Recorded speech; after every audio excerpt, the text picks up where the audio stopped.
Càng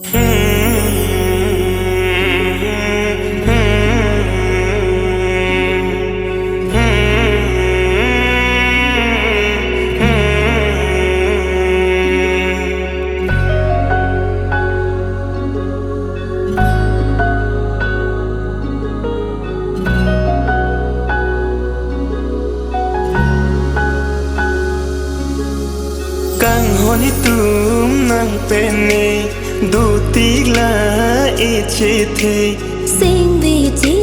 ô nang ni men chi men băng tàu mê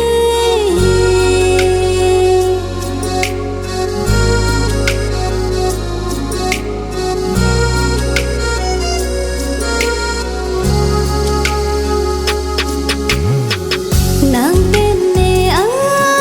cả chim hồng kia cho ta khăm khi un e lu đê nàng bên này ăn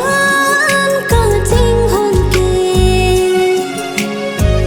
cho ta khăm khi un e lu đê